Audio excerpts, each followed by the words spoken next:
전도서 6장을 보면 전도서 전체에 7번 나오는 단어가 있는데 그 전도서 전체에 7번 나오는 이 단어가 이 6장에만 4번 나와요. 그 단어가 어떤 단어냐면 네페시라는 단어예요. 네페시.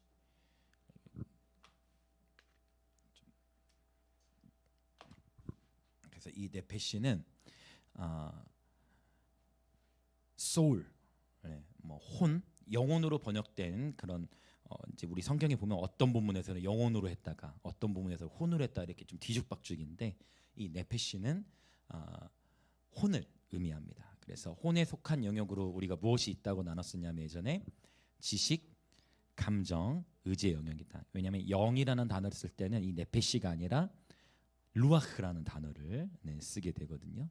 그래서 이 네페시라는 단어가 나오는데 전도서에 7번 등장하는 거예요. 그런데 이 6장에서 네페시가 4번 나와요. 전도서 전체 7번 나오는데 그만큼 이 전도서 6장에서 핵심 주제 중에 하나가 바로 이 네페시에 대한 이야기, 혼에 대한 이야기라는 것을 알 수 있는데요. 2절에 나오고 여기 영혼이라 쓰인 단어 네페시, 그 다음에 3절에서도 영혼으로 쓰였고 그 다음에 이 단어가 흥미롭게 7절을 한번 지금 먼저 읽어볼게요. 7절 여기도 네페시가 쓰였는데 과연 어떤 단어일 것인가. 7절 같이 읽어볼까요? 시작. 사람의 수고는 다 자기의 입을 위함이나 그 식욕은 채울 수 없느니라. 어떤 단어일 것 같습니까? 자, 어디에 네페시가 쓰였을까요? 좀 찾기 어려울 수 있는데 이 어디에 쓰였냐면 식욕에 쓰인 단어가 사실은 히브리어는 네페시가 쓰였어요. 그래서 이제 성서학자의 입장에서 봤을 때 이 단어는 식욕으로 근데 이제 의미를 찾아보는 거예요. 사람의 수고는 다 자기 입을 위함이나 그 식욕은 채울 수 없느니라. 그러니까 뭐 음식에 대한 탐심을 가리키는 그 궁극적으로는 혼의 이 갈망, 혼의 어떤 그 지식에 대한 욕구, 또 어떤 감정, 어떤 의지, 어떤 그 혼에 대한 갈망.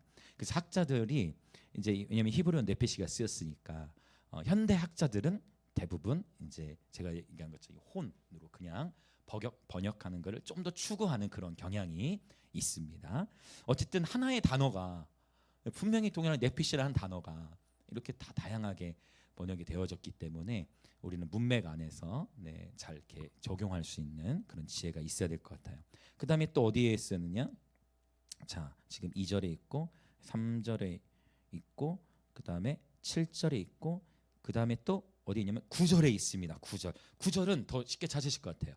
자, 9절도 한번 읽어볼까요? 시작. 눈으로 보는 것이 마음으로 공상하는 것보다 나으나 이것도 헛되어 바람을 잡는 것이로다. 자, 어디에 네페시가 쓰였을까요?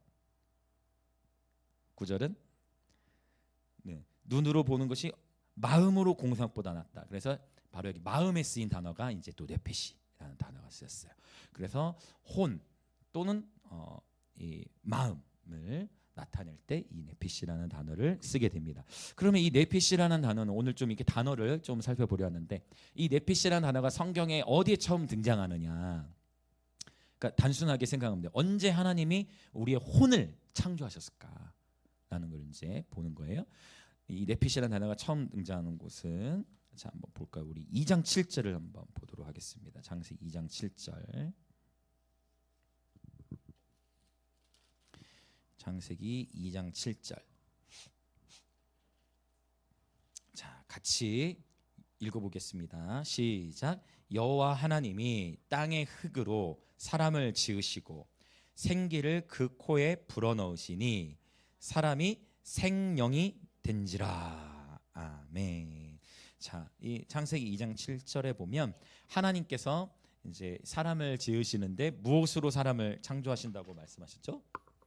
흙으로 사람을 지으셨다라고 했는데 이 흙이라는 단어는 히브리어 아파르라는 단어도 쓰고 그 다음에 또 하나의 단어를 써요. 어떤 단어를 쓰냐면 아다마라는 단어를 써요. 아다마.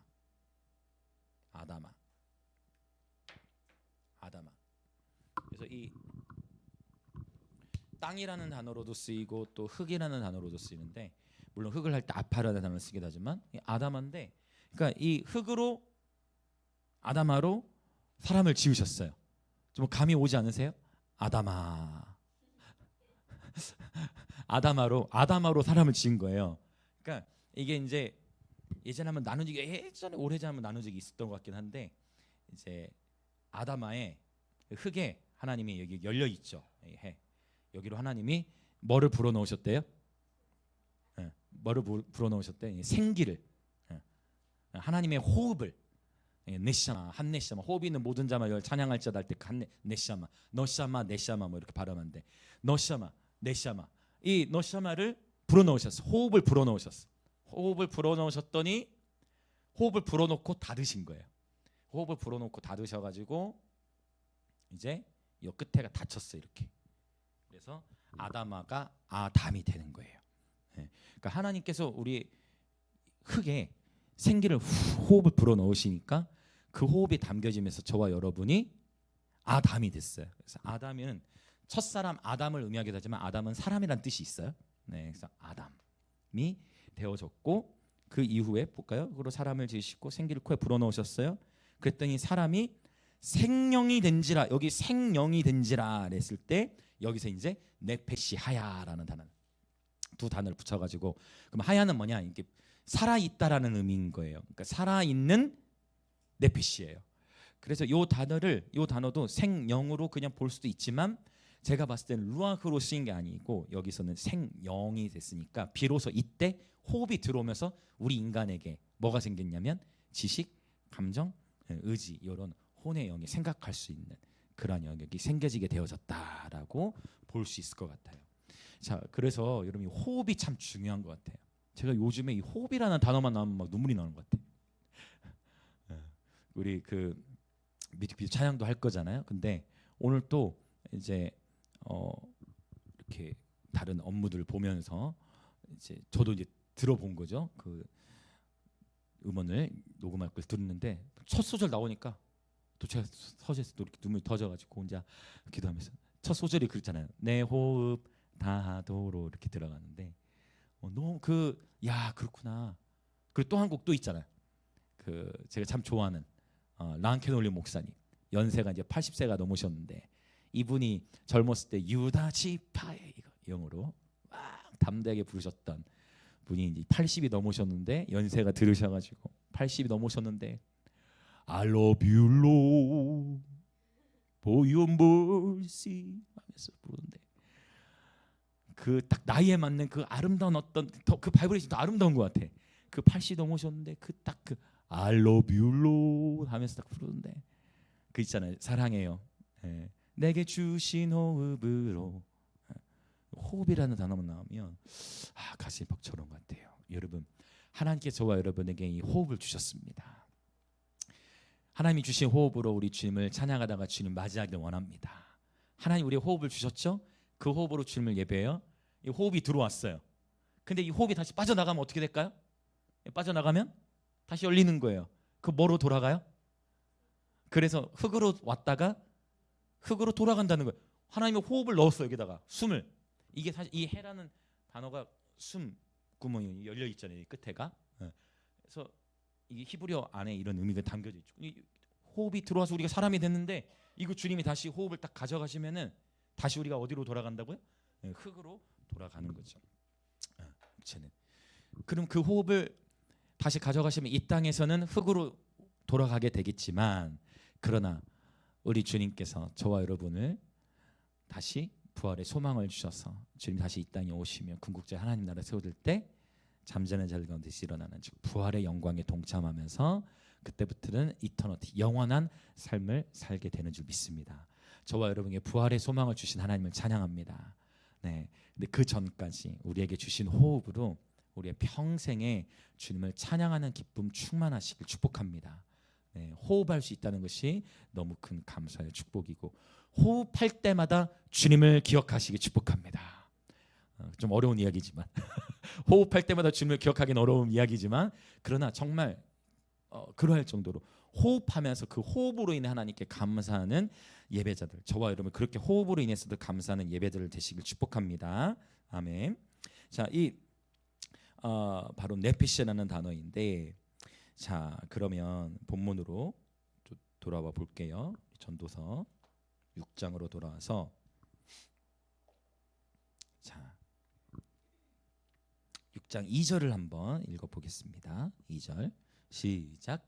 어떤 사람은 그의 영혼이 바라는 모든 소원에 부족함이 없어 재물과 부요와 존귀를 하나님께 받았으나 하나님께서 그가 그것을 누리도록 허락하지 아니하셨으므로 다른 사람이 누리나니 이것도 헛되어 악한 병이로다라고 했어요. 굉장히 좀 안타까운 부정적인 이야기예요. 하나님이 주신 것 같은데 또 부요와 재물과 부요와 존귀를 하나님께 받았다 했으니까 하나님이 주신 것 같은데 그거를 또 누리도록 허락하지는 않으시고 그것을 또 다른 사람이 누리게 하셨다. 이와 비슷한 맥락의 이야기를 저희가 잠언에서도 본 적이 있어요. 그래서 이런 표현을 기억하십니까? 악인의 재물이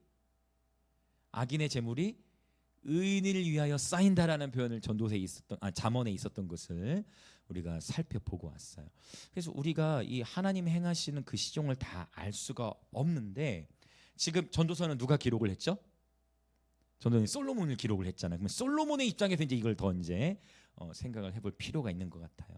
그러니까 솔로몬이 그렇게 이 부요와 정말 존귀와 재물을 다 하나님께 받았지만 그럼에도 불구하고 솔로몬 마음에도 그것만으로 만족한 것이 아니라 끊임없이 뭔가 헛됨을 경험하고 더 얻고자 하는 그러한 마음들과의 갈등이 있었다라는 것을 볼 수 있고 영원할 것 같지만 영원할 수 없는 아무리 솔로몬이 영원할 것 같지만 영원할 수 없는 결국 그 누림도 영원할 수 없기 때문에 그래서 여기서 다른 사람이 누린다 했을 때는 자신이 죽고 자녀에게 물려주는 것에 대해서도 이제 좋아했을 수도 있지만 내가 죽음으로 인해 안타까워하는 그러한 어떤 비극적인 그런 마음도 있었을 수 있다라고 또 이야기하는 분들도 학자들 가운데 있는 것 같아요. 자, 그래서 참 이 인생이란 것은 너무나 헛되다. 그렇게 부요를 누리는 것 같아도 짧은 인생 다 누릴 수 없다라는 것을 또 말씀해 주고 있어요. 자, 이 전도서 6장에 이 바로 네피시라는 단어가 4번 나오는데 또한 또 4번 또 나오는 단어가 또 있어요. 자, 또 4번 나오는 단어는 뭐냐? 바로 토브라는 단어예요. 토브. 이 토브는 굉장히 유명한 단어죠. 토브는 성경에 참 많이 나와요. 한 700번 이상 나오는 것 같아요. 히브리어로. 창세기 1장부터 계속 나와요. 그래서 이 단어는 쉽게 얘기하면 good. 그래서 이것을 어떤 때는 명사화시키기도 하고 형용사로 쓰이기도 해요. goodness 또는 good. 그래서 하나님께서 첫째 날 창조하시고 둘째 날 창조하시고 다 창조하실 때마다 그 마지막에 어떤 어구로 끝납니까? 하나님 보시기에 좋았더라. 좋았더라 쓸 때마다 다 이 토부예요. 또 선하다 할 때도 이 토부가 쓰였어요. 자, 그러면 오늘 이 6장에서도 이 토부가 4번 쓰였다고 했는데 자, 3절에 토부가 나옵니다. 3절에 자, 그러면 어떤 단어를 자, 토부가 쓰였는데 이 토부를 3절에서는 어떤 단어로 번역을 했을까? 한번 찾아봅시다. 우리 3절을 읽어보겠습니다. 시작. 사람이 비록 100명의 자녀를 낳고 또 장수하여 사는 날이 많을지라도 그의 영혼은 그러한 행복으로 만족하지 못하고 또 그가 안장되지 못하면 나는 이르기를 낙태된 자가 그보다는 낫다 하나니. 자, 어디에 토부가 쓰였을까요? 과감하게 어디일까요, 여러분? 어떤 단어일까요? 좋은 의미죠. 지금 토부는 좋은 의미잖아요. 굿이니까 어디에 쓰였냐면 행복이라는 단어에 토부라는 단어를 행복으로 번역을 했어요. 그래서 실제 여러분 이 토부는 선하고 좋은 것이고 또한 행복을 또 의미하기도 하죠. 자, 그러면 6절에도 있습니다. 6절도 읽겠습니다. 시작. 그가 비록 1000년의 갑절을 산다 할지라도 행복을 보지 못하면 마침내 다 한 곳으로 돌아가는 것뿐이 아니냐. 오케이, 또 어디일까요? 역시 행복의 번역이 되어졌어요. 자, 그 다음에 9절에도 있어요. 9절도 같이 읽어봅니다. 시작. 눈으로 보는 것이 마음으로 공사하는 것보다 나으나 이것도 헛되어 바람을 잡는 것이로다. 이건 어려울 수 있죠. 요 9절에서는요 나으나라는 단어로 이 단어 안에 이 토부를 변형시켜서 쓰였어요. 똑같은 하나의 단어를. 그래서 자, 흥미롭죠? 여기서 이 토부가 3, 6, 9 그럼 또 어디 나올까요, 여러분? 약간 3, 6, 9, 3, 6, 9. 그죠? 이게 다 하나님은 의도적으로 항상 되게 재밌게 이렇게 배치하시는 게 있으니까 3, 6, 9 패턴에 나오다가 또 12절에서도 나오는데, 자, 12절도 한번 찾아보십시오. 12절. 12절. 12절에 어떤 단어의 토부가 쓰였을까? 자, 시작. 헛된 생명의 모든 날을 그림자같이 보내는 일평생에 사람에게 무엇이 낙인지를 누가 알며 그 후에 해 아래에서 무슨 일이 있을 것을 누가 등이 그에게 고하리요. 자, 어떻습니까? 그렇죠. 바로 그 낙입니다. 여기서 이 낙은 윷놀이 할 때 낙 그걸 의미하는 게 아니죠. 여기서 말하는 낙은 즐거움을 의미해요. 그러니까 이제 이렇게 이제 자꾸만 이제 성경 보는 점을 열어가는 게 한 단어가 여러 의미로 쓰는데 그러나 문맥을 통해 보면 이게 좀 이렇게 연결되고 찾아낼 수 있는. 그러니까 3절, 6절에서는 행복으로 번역이 되고 12절에서는 낙으로 번역이 되는데 9절에서도 네페시와 함께 쓰인 거죠. 눈으로 보는 것이 마음으로 공사하는 것보다 더 좋다. 그런 의미, 더 선하다. 이러한 것을 의미하는 것이죠. 그러니까 단순해요, 여러분. 마음으로 보는 것도 참 의미가 있지만 기왕이면 눈으로 보면 더 좋잖아요. 그러니까 그런 의미로 이제 토벌한 하늘 4번 쓰게 되어진 거예요. 그래서 전도서 6장이 그러면 하나님의 전도서 6장을 통해 우리에게 무엇을 말씀하고자 하시는가? 무엇을 말씀하고자 하시는가? 우리의 혼이 어떻게 행복을 누릴 수 있는가? 이것을 하나님 우리에게 계속 이렇게 던지시는 것 같아요. 이 물음을 전도서 6장을 통해서 우리에게 물으시는 거예요. 우리의 영혼은 여러분 행복을 원합니다.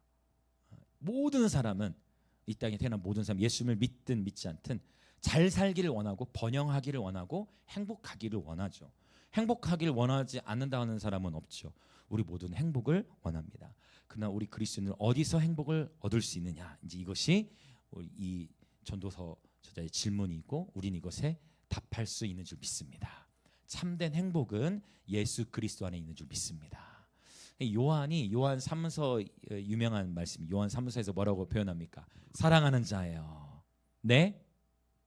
영혼이 여기서 푸시게 여기서도 혼이에요. 너의 혼이 잘됨 같이 네가 범사에 강건하기를 원하노라. 범사에 강건하기를 원하노라. 먼저 네 혼이 잘됨 같이 먼저 너의 혼. 잠언에서도 무릇 지킬 만한 것 중에 너의 네핏이 혼을 지켜야 한다. 너의 마음을 지켜야 한다라고 먼저 말씀하고 계세요. 자, 여러분 축복합니다. 우리 모두는 행복을 원하는데 무릇 지킬 만한 것 중에 마음을 지키시되 우리가 어떻게 이 마음을 지킬 수 있느냐? 여러분 우리는 예수 안에서 이 마음을 지킬 수 있어요. 할렐루야. 어디에 행복이 있느냐? 경배하는 데 행복이 있습니다. 그래서 제가 항상 외치는, 정말 많이 외치는 것 같아요. 행복은 어디에 있다고 항상 외칩니까? 경배하는 데 있다. 행복은 경배하는 데 있다. 그래서 예배 드리면서 주님이 주시는 행복을 경험하고 예배 드리면서 주님이 주시는 즐거움이 있는 것이죠. 주의 임재 안에 충만한 기쁨 있고 주의 우편에 영원한 즐거움 있네. 시편 16편 다윗의 고백처럼 주님을 예배할 때마다 저와 여러분에게 잃어버렸던 기쁨이 회복되어지시길 축복합니다. 아멘. 주님을 예배할 때마다 저와 여러분이 예수 그리스도 안에서 더욱 큰 행복을 누리시기 축복합니다. 네. 자, 그러면 근데 조금 충격적인 선언이 있는 것이죠.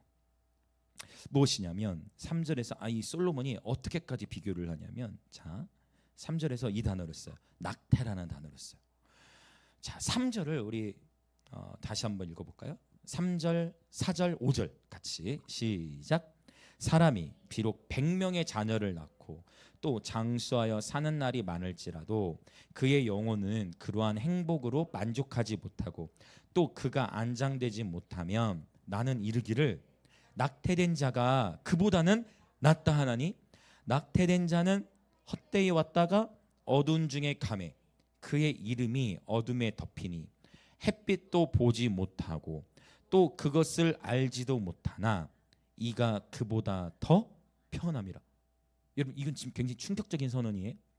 자, 일단 기본적으로 우리가 정리해야 될 것은 뭐냐? 당연히 여러분 생명이 잉태된 여기 뱃속에 이제 잉태되어졌다. 그러면 그 순간부로 생명이 시작된 거잖아요. 그렇죠? 아이가 잉태되면서 그 순간부터 생명이 시작된 거예요. 그리고 여러분 물론 아픔이나 어떤 여러 요인에 의해 아이를 유산할 수 있지만 유산과 낙태는 다른 거잖아요. 낙태라는 것에 대해서 하나님은 기뻐하시지 않겠죠. 이미 생명이 시작됐으니까. 그래서 낙태라는 것은 곧 회개해야 될 영역이고, 지금도 제가 잘 아는 여성 목사님 중에 저랑 연배가 비슷해요. 이분이 백석 출신이신데 이 항상 피켓을 들고 이런 낙태 방지하는 그런 생명윤리 사상 계속 전하고 계신 분이 계세요.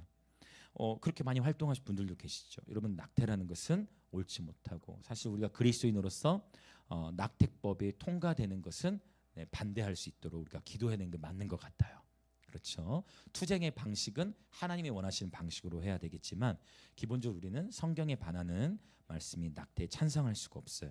어떤 의미인지 이해되시죠? 그러나 지금 여기서 이 표현은 굉장히 신중히 볼 필요가 있어요. 낙태라는 것 자체는 옳은 행동이 절대 아니에요. 생명을 살인하는 행위인 것입니다. 그런데 여기서 말하는 이 표현은 낙태된 아이의 입장과 비교를 하는 거예요. 낙태된 아이의 입장과 이 세상에 태어나서 막 자손의 축복도 넘치도록 받고 막 장수하며 사는 것 같은데, 만약 예수를 모른다면, 이거 진짜 이런 대조가 될 수 있어요?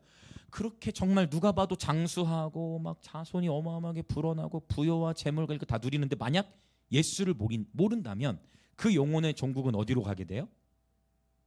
그 영혼이 예수를 모르면 지옥에 가게 되는 거예요. 근데 여기서 아주 신학적 중요한 이슈를 던져드립니다. 낙태된 영혼들도 우리는 천국에서 만날 수 있다라고 저는 믿어요.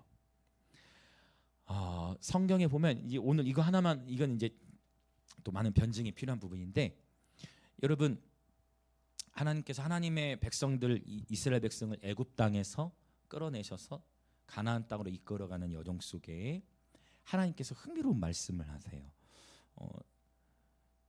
주님께서 이 세대를 구분하실 때 어떻게 보냐면 20세 이하로 된 자들은 또 그냥, 그러니까 가나안 땅에 여러분 누가 들어갔죠?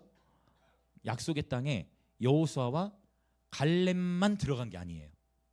여호수아와 갈렙, 이전 세대는 여호수아와 갈렙이었지만 그 밑에 다음 세대들, 특별히 분별할 수 있는 힘이 주어지지 않은 세대들, 내 의지로, 아까 네페시, 내 혼으로 내가 예수님에 대한 지식을, 이게 중요한 개념이죠. 네페시와 연결되는 거야.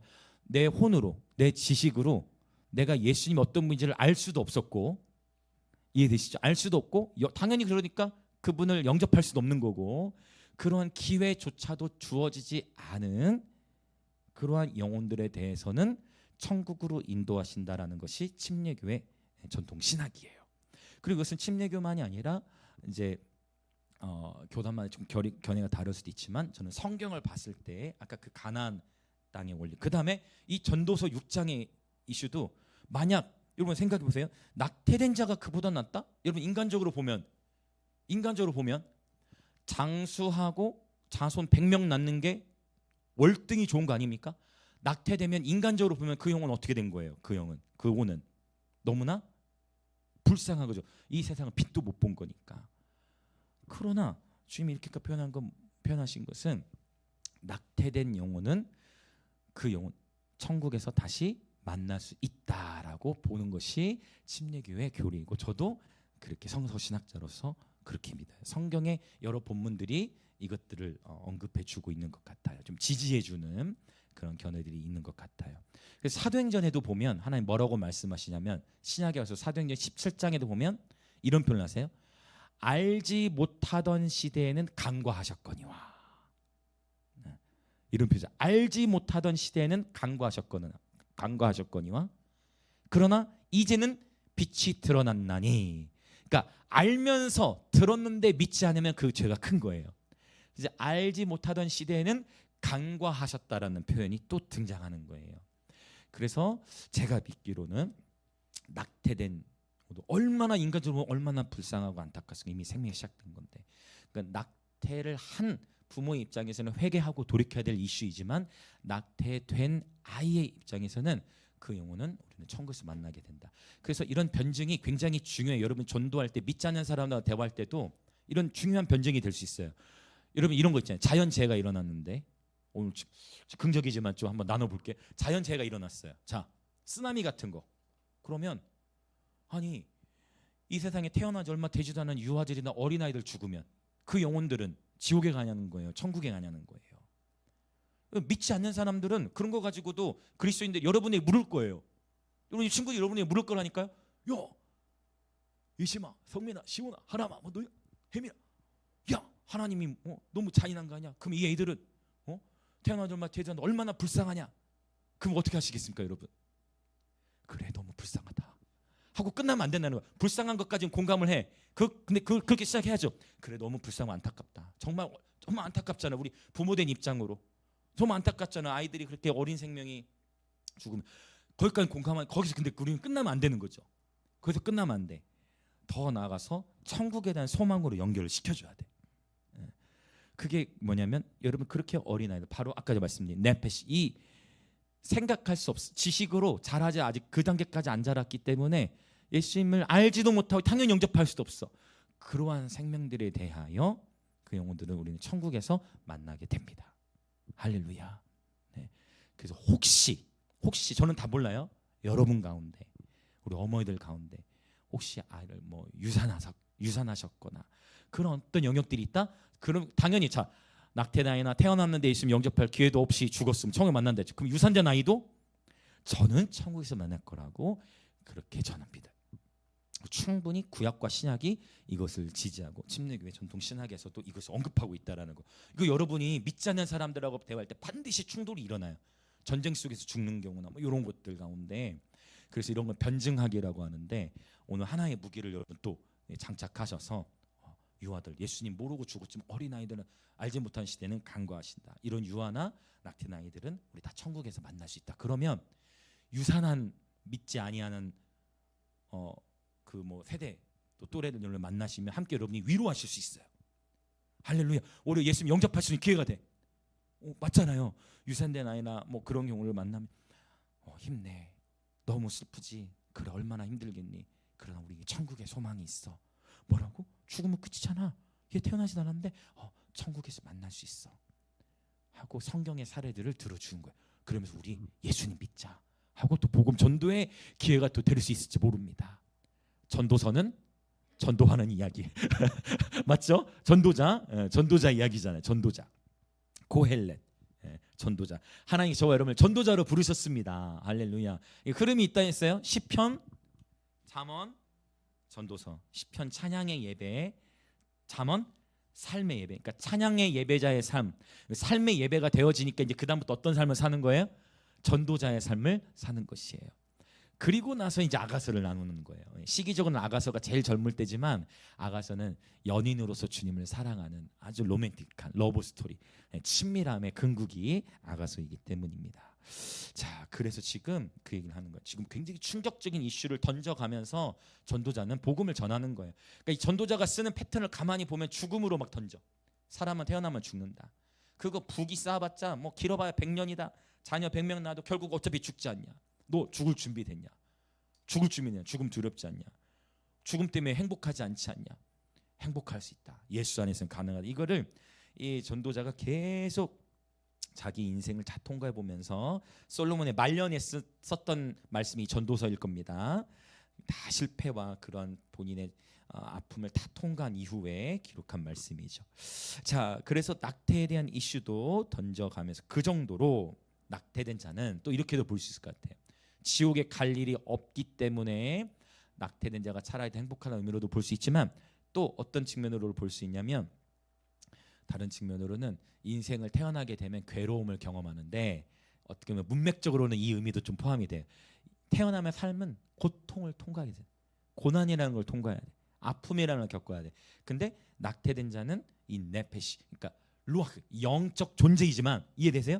영은 영적 존재이지만 네페시가 아직 온전히 형성되지 않은 상태였기 때문에 아픔이라는 것, 고통이라는 걸 태아는 못 느껴. 루아흐, 영은 있지만 이해되세요?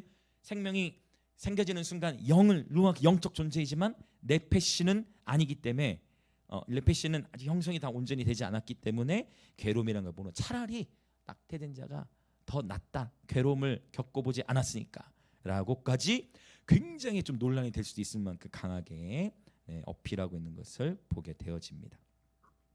자, 그래서 아까 7절에서는 또 이 식욕이라는 단어가 네피시로 쓰였다라는 거 말씀드렸어요. 그래서 끊임없이 인간은 만족하기 쉽지 않다. 끊임없이 더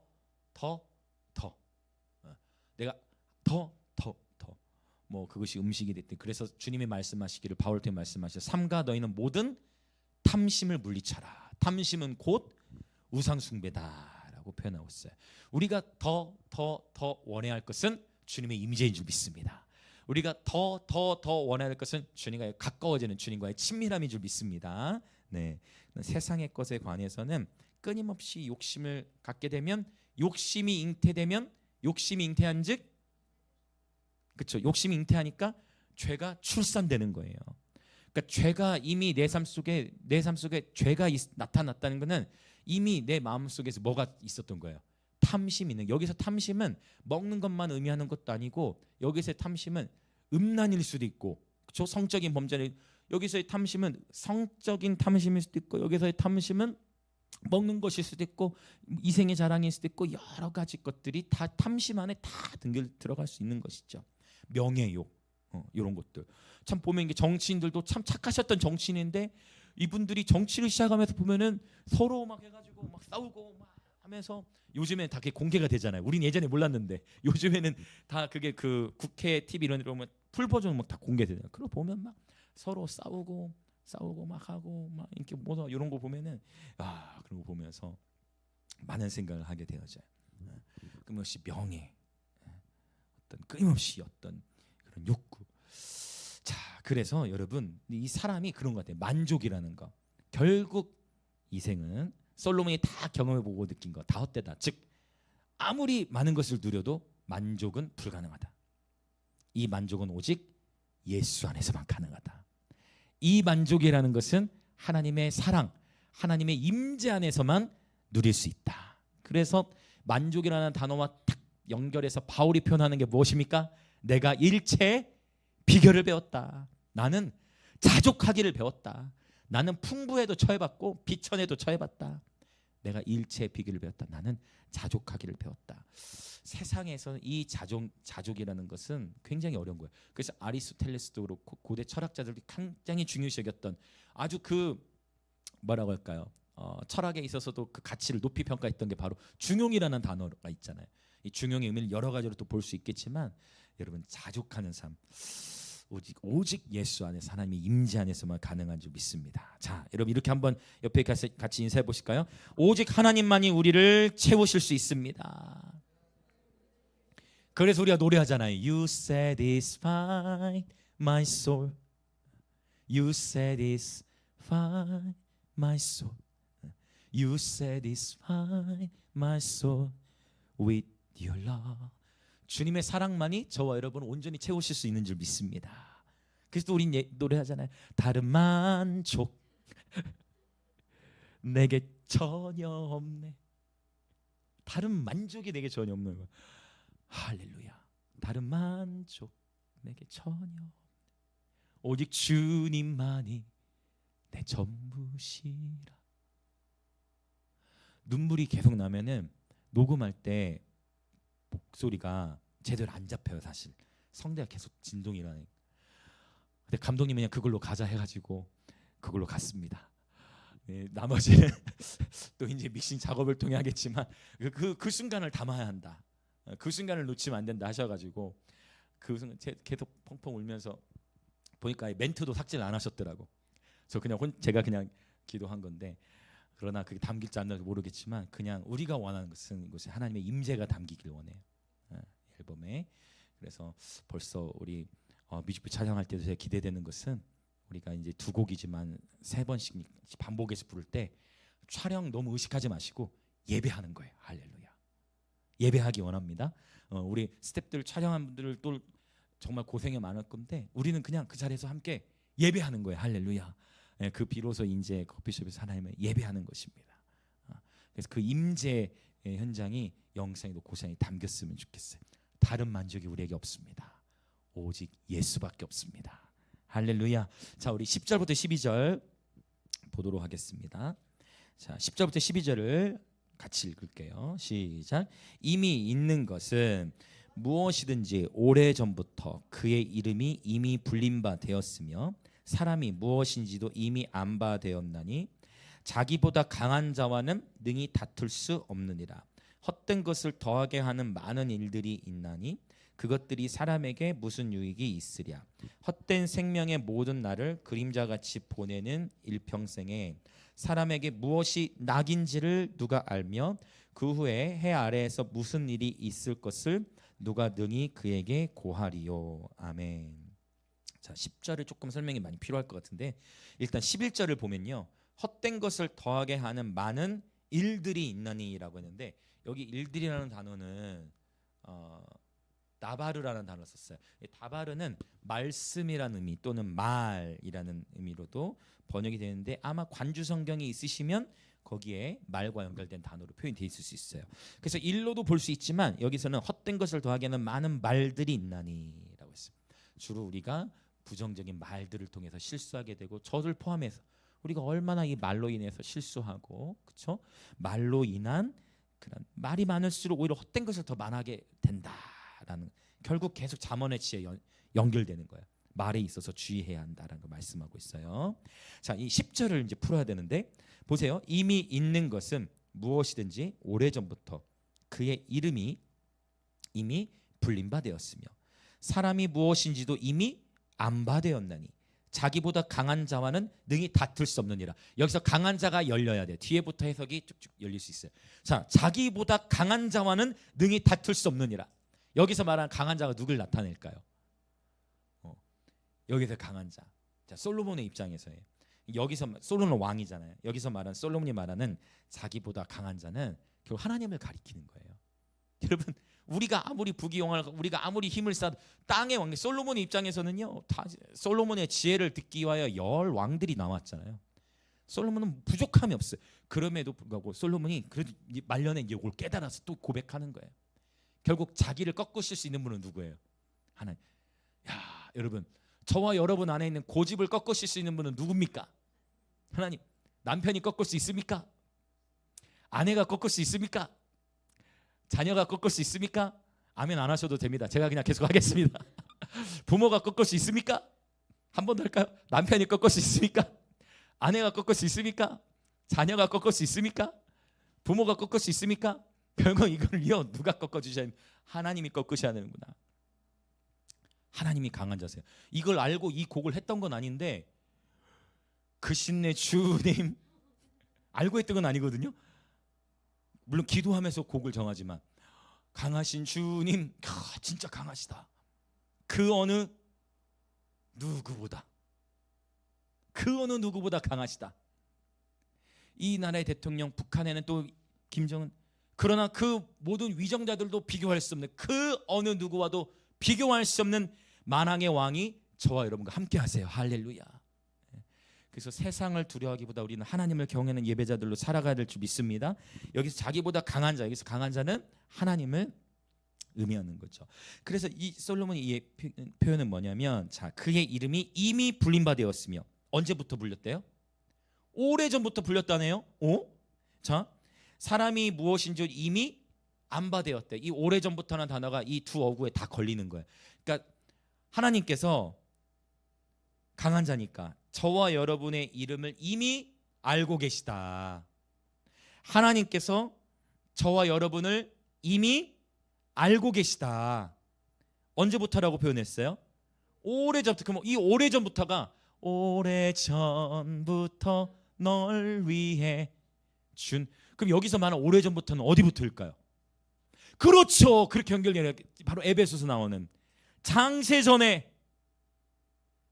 솔로몬은 오래전부터라고 표현했는데 비로소 예수 그리스도가 계시된 이후에 바울을 통해 하나님이 선포케 하시는 거, 장세전에 그리스도 안에서 우리를 택하사 이 세상이 만들어지기 전부터, 바로 그 오래전부터예요. 여기서 오래전부터는 장세전부터예요. 할렐루야. 이 세상이 창조되기 전부터 하나님은 저와 여러분의 이름을 아신다. 저와 여러분의 이름을 부르신다. 저와 여러분을 아신다는 거예요. 자, 이러한 사상이 이사야서에서도 있어요. 우리 이사야서 말씀 한번 찾아보면 좋을 것 같아요. 우리 이사야서 이 말씀 읽고 이제 우리 기도할 준비를 좀 하겠습니다. 한 군데 더 읽어야 되겠네요. 이사야 40장 26절. 이사야 40장 26절 읽고 또 신약의 한 구절 더 읽고 이제 기도할게요. 자, 40장 26절. 자, 읽겠습니다. 시작. 너희는 눈을 들어 높이 들어 누가 이 모든 것을 창조하였나 보라. 주께서는 수효대로 만상을 이끌어내시고 그들의 모든 이름을 부르시나니 그의 권세가 크고 그의 능력이 강함으로 하나도 빠짐이 없느니라. 할렐루야. 여러분, 만상을 이끌어내신다. 여기서 만상이 무엇일까요, 여러분? 여기서 만상은요, 모든 하늘의 천체들을 의미해요. 그러니까 해와 달과 모든 별들을 말해요. 여러분, 과학이 발달해서 저는 느낍니다요. 수학이 발달할수록 그것은 하나님의 영광을 위한 것입니다. 과학의 발전도 하나님의 영광을 드러내기 위한 것이라고 저는 믿습니다. 할렐루야. 문학의 발달도 바로 이 말씀 속에서 하나님은 얼마나 문학적이신 분인지. 그러니까 모든 학문은 결국 신학으로 연결되고 그 모든 학문의 결국 궁극은 하나님의 영광을 드러내는 것인 줄 믿습니다. 지금 밝혀지는 게 뭐예요? 별의 수가 어마어마하다는 거다. 세상에 우리가 알고 있는 은하계의 이 차원이 세상에 너무나 광활한 거야. 아직도 다 발견을 못해. 발견 못할 수밖에 없어요. 왜 발견을 못하죠? 지금도 우주가 계속 우주가 뭐예요? 팽창하니까. 지금도 우주가 계속 팽창하니까 하나님의 영광이 계속 증대돼. 하나님의 영광이 증대되면서 우주도 계속 팽창해. 그러니까 이 우주가 하나님을 굉장히 열광적으로 찬양하는 것 같아요. 우주 전체가 모든 만물이 하나님을 막 찬양하는데 너무 감격스러우니까 그 고대 문헌들 보면 천사들의 날개 소리가 찬양 소리야. 날개 소리 한번 흉내 내 보시겠어요? 날개. 너무 잘하는데? 그 닭 소리도 좀 비슷한 것 같기도 하고. 날개 소리 한번 내 보시겠어요? 포도도 좀 해주세요. 이렇게. 각자 스타일이 좀 다르네요. 보니까 퍼더덕 거리는 소리. 여러분, 왜냐면 6날개가 있잖아요. 모든 천사가 그런 건 아니지만 기본적으로 스랍천사, 그룹천사는 날개가 몇 개예요? 우리는 보통 그리면 이렇게 여기다 링 하나 그리고 날개 한쪽씩 거는데 그런 천사도 있겠지만 날개 6 달린 천사들도 있잖아요. 그러면 날개 6 달린 천사들이 근데 제가 요한계시록 연구하면서 깜짝 놀랐어. 반 시간쯤 고요하더라. 이 표현은 우리는 이 표현이 어색해. 도대체 이때 무슨 일이 있을까? 그래서 이것을 그냥 내 감정으로 내 느낌으로만 해석하다가 오류가 생길 수 있어요. 근데 그게 아니에요. 여기서 반 시간쯤 고요하다는 거를 그때 당시에 1세기 때 살았던 사람들, 유대 문학, 이 요한계시록 기록되기 전에 유대 문학을 알았던 사람들은 그 표현이 어떤 의미인지를 알아요. 그 반 시간쯤 고요함, to be continue. 나중에 요한계시록 강의할 때 또 그걸 더 언급하겠어요. 그런데 바로 이 날개 소리가 그게 단서예요. 천사들이 날개 퍼더덕 날개 소리로도 하나님을 찬양하는 거예요. 그 얘기는 여러분, 하나님은 우리의 입술 노래를 통해서도 영광을 받으시지만 저와 여러분의 몸을 통해서도 영광 받으신 줄 믿습니다. 저와 여러분이 춤을 추는 것도 하나님께 대한 찬양인 줄 믿습니다. 할렐루야. 자, 모든 별들의 이름까지도 놀라운 거예요. 지금도 우주는 팽창하는데 그 모든 만상. 그러고 보면 신기하지 않아요? 하나님이 그거를 그 이름 짓는 권세를 누구에게 주셨죠? 아담에게 주셨죠. 하나님이 그 이름 짓는 권세를 아담에게 주셨다. 자, 그럼 여기 또 더 나가야 돼요. 계속 계시도 확장되는 거예요. 하나님이 그 이름 짓는 권세를 아담에게 주셨다 했죠? 그 아담의 뜻을 또 뭐라고 했어요? 사람이라 했잖아요. 별들의 이름도 누가 지금 계속 짓고 있어요? 그러면 둘 중에 하나예요. 이거를 우연으로 보든지. 저는 우연으로 보지 않아요. 코끼리 이름 누가 지었죠?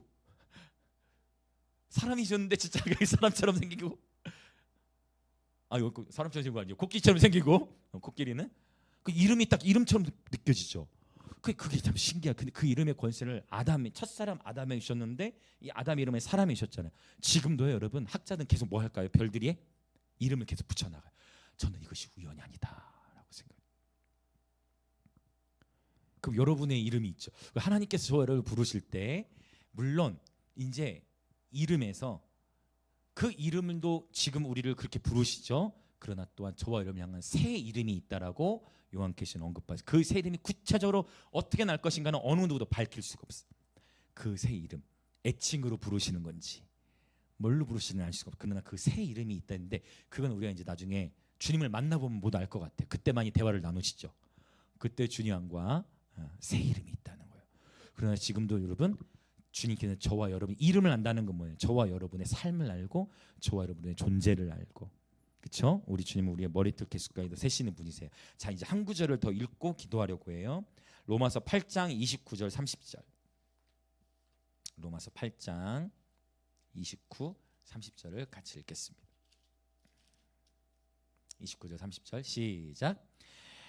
하나님이 미리 아신 자들을 또한 그 아들의 형상을 본받게 하기 위하여 미리 정하셨으니 이는 그로 많은 형제 중에서 맏아들이 되게 하려 하심이니라. 또 미리 정하신 그들을 또한 부르시고 부르신 그들을 또한 의롭다 하시고 의롭다 하신 그들을 또한 영화롭게 하셨느니라. 아멘. 자, 그러면 이 29절 30절 안에 아주 중요한 우리가 정말 우리 인생 가운데 정말 잘 정리해야 될 신학적 가치 5가지 중요한 게 있어요. 첫 번째는 자, 시작해 볼까요? 29절. 하나님이 먼저 어땠다는 거예요? 어떤 자들이 있다는 거예요? 미리 아신 자들이 있다. 미리 알다. 그래서 이걸 어떻게 표현하냐? 예지. 미리 아신다. 예지. 하나님 미리 아신다 해서 예지. 미리 아심이에요. 그 다음에 미리 아신 자들을 그 다음에 또한 아들의 형상을 본받게 하기 위하여 미리 정하셨어요. 미리 정하셨어. 또 이 친구 또 들으셨죠? 이게 항상 이 친구가 생각하면 꼭 안 나, 그치? 생각하면 안 나는 생각 안 해야 나는 거야. 예지. 그 다음에 미리 정하셨대. 예정. 모든 만물이 하나님 찬양하는데 이 친구 하나 하나님이 동원하는 거 아무것도 아니지. 우리에겐 초자연쯤이면 주님에겐 모든 것이 자연스러운 줄 믿습니다. 예정. 하나님이 정하셨다는 거예요. 그러니까 하나님께서 미리 모든 걸 아실 뿐만 아니라 저와 여러분의 디자인하신 거예요. 미리 정하셨다는, 미리 디자인하셨다는 거예요. 바로 이 시대, 이 세대 가운데 태어나도록 하나님이 정하셨다는 거예요. 그러니까 이 만남이라는 게 얼마나 소중해요. 이 인류 역사 가운데에 또 이 수많은 전 세계 300개 넘는 나라 가운데 그것도 같은 도시 안에 이렇게 우리가 예배를 드리고 있다, 같이 교제를 나눈다, 하나님을 예배한다, 서로 인사를 한다. 이거는 어마어마한 만남의 축복인 거예요. 이 만남이라는 것이 얼마나 귀한지 몰라요. 만남이라는 것이 얼마나 귀하고 감사한지 몰라요. 예정, 놀라운 것이죠. 그 다음 또 더 나가 봅시다. 미리 정하셨으니 이는 그로 많은 형제 중에서 맏아들이 되게 하려 하심이라. 30절. 자, 이제 또 미리 정하신 그들을 또한 부르시고. 그래서 바로 여기서 콜링, 부르심이라는 단어가 여기서 나오는 거예요. 부르시는 거예요. 자, 그 다음 부르신 그들을 또한 의롭다 하시고. 의롭다 했어요. 여기서 칭의가 나오는 거예요. 칭의. 의롭다고 칭하는 거예요. 내가 잘나서가 아니라 하나님의 주권적인 은혜와 예수 그리스도의 보혈을 힘입어 우리가 의롭게 되어진 줄 믿습니다. 칭의가 있죠. 자, 그 다음에 칭의 의롭다. 그 다음에 하나 더 남았어요. 의롭다 하신 그들을 또한 영화롭게 하셨느니라. 영화롭게 하셨다. 영광스럽게 하셨다. 예지, 예정, 부르심, 칭의, 그 다음에 영화로 정리하고 계세요.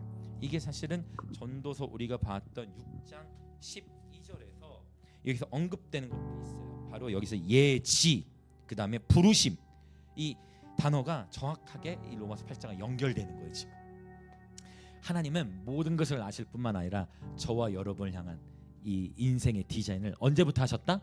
오래전부터인데, 솔로몬은 오래전부터라고 했는데 바울은 깨달았어. 그게 언제부터 알고 보니까 세상이 만들어지기 전부터 하나님은 저와 여러분을 향한 계획을 가지고 계셨다는 거예요. 정말 놀라운 축복인 줄 믿습니다. 그래서 저와 여러분을 하려면 여기서부터 이제 중요해. 여기서부터가 중요해요. 콜링, 히브리어는 카라인데 부르다요. 저와 여러분이 태어났죠. 그러면 그 하나님의 부르심에 응답해야 돼요. 할렐루야. 하나님은 바로 지금도 저와 여러분을 부르고 계세요. 지금 이 시간에도 저와 여러분을 예배자로 부르셨고 이 도시의 파수꾼으로 부르신 줄 믿습니다. 하나님 부르시는 거예요. 깨어나게 하시는 거예요. 이 부르심에 반응하시길 축복합니다. 그러니까 왜냐면 모르잖아요. 많은 사람들이 생각해보세요. 많은 사람들이 왜 태어났는지를 모르고 죽어요. 제가 지금 계속 다음 세대들 청소년 캠프 사역 강의를 나가면 이걸 꼭 물어요. 왜 태어났냐? 그러면 그걸 아는 친구들이 없어. 그럼 언제부터 알기 시작하느냐? 두 번째 강의를 간 교회. 이미 몇 개월 전에 갔다 또 가면 이제 그때부터 애들이 대답을 하기 시작하지. 몰라. 근데 이게 아이들뿐만이 아니에요. 예수님을 모르면, 복음을 모르면 왜 태어나는지를 몰라요. 그냥 살아가는 거예요. 태어났으니까. 근데 우리는 아는 자들이죠. 그래서 깨어나야 돼요. 결국 전도에서 영혼들을 구령하는 것은 그 영혼을 깨어나게 하는 거고, 그 영혼을 향한 하나님의 콜링이에요. 콜링이라는 단어를 이렇게 쓰는 거죠. 부르심. 하나님의 콜링. 저와 여러분이 이미 하나님의 부르심에 반응한 자들인 줄 믿습니다. 그러니까 저와 여러분이 하나님의 부르심에 반응했기 때문에 우리가 의롭게 되어졌어요. 할렐루야. 그리고 저와 여러분은 걱정하지 마세요. 천국에 가면 우리 모두 다 영광스럽게 되어집니다. 이제 관건은 이 땅에 살아가면서 얼마나 성화의 삶, 거룩의 삶을 사느냐에 따라 이 부르심을 다 성취하느냐, 이것까지는 완벽해. 이제 이 부르심을 다 성취하느냐, 그 부르심을 다 이루지 못하느냐는 이제 누구에게도 달려있는 거예요. 나에게도 책임이 있는 거예요. 이해되시죠? 하나님의 주권적인 섭리와 인간의 책임은 이렇게 연결돼요. 요 예지, 예정, 이 부르심의 영역까지 이제 우리가 부르심을 받았다면 이제 그 부르심을 다 이루느냐 아니냐는 내가 삶을 살아내는 거예요. 얼마만큼 순종하고 살아내느냐에 따라 하나님께서 이끄시는 여정은 또 다를 것이다 라는 것을 볼 수 있어요. 보시면 예지, 예정, 부르심, 칭의, 영화, 이 5가지는 우리가 할 수 있는 게 아니에요. 이건 하나님의 영역이잖아요. 그 우리가 뭐를 할 수 있느냐, 그게 28절에 있어요. 이제 진짜 마지막 이거 읽고 기도합니다. 28절 시작. 우리가 알거니와 하나님을 사랑하는 자 곧 그의 뜻대로 부르심을 입은 자들에게는 모든 것이 합력하여 선을 이루느니라. 아멘. 결국 이 말씀으로 연결되는 건데요. 하나님은 저와 여러분이 인생을 살아가면서 한 그 모든 실수를 통해서도 선을 이루실 수 있는 분인 줄 믿습니다. 그 모든 실패를 통해서도 하나님은 선을 이루실 수 있는 분인 줄 믿습니다. 중요한 건 예지와 예정은 우리가 한 게 아니라 하나님의 영역이잖아요. 우리를 거룩하게 하시고 우리를 영광스럽게 하신 것도 하나님이시잖아요. 우리가 할 수 있는 것이 한 가지 있으니 그게 28절 서두에 나오는 거예요. 우리와 알거니와. 우리가 뭐 할 수 있는 거예요? 우리가 할 수 있는 유일한 건 하나님을 사랑하는 거. 하나님을 사랑하는 자. 여기서 바로 그 아가페가 나와요. 하나님을 사랑하는 거. 주님은 이미 저와 여러분을 먼저 사랑하셔서, 할렐루야, 주님이 저를 먼저 사랑한 십자가에서 죽으셨어요. 이제 우리가 그 사랑에 반응하여 저와 여러분의 가정의 환경은 우리가 택할 수 없었어요. 사회적인 환경도 우리가 택할 수 없었어요. 경제적인 환경도 택할 수 없었어요. 그러나 그 모든 것이 합력하여 하나님은 선을 이루실 줄 믿습니다. 바로 하나님을 사랑하는 자예요. 이 시간 함께 기도하겠습니다. 우리가 예수님 안에서 삶의 목적을 깨달을 때 비로소 우리의 영혼, 우리의 네페시는 토부, 참된 행복과 만족을 누리게 되는 줄 믿습니다. 그래서 이 시간 기도합시다. 예수님, 하나님 없는 인생은 참으로 불행한 인생임을 고백합니다. 우리 영혼의 유일한 만족, 유일한 행복의 근원, 하나님을 인격적으로 경험하며 만나게 하옵소서. 예수님 안에서 참된 삶의 목적을 발견하게 하옵소서. 창세전부터 우리를 아시고 정하시며 부르셔서 의롭다 하시고 변화시켜 가시는 선하신 하나님을 찬양합니다. 고난 속에서 깊은 골짜기에서 하나님을 더욱 붙들며 주님을 더욱 사랑하게 하소서. 그렇게 주여 한번 외치며 같이 동성으로 기도합니다. 주여.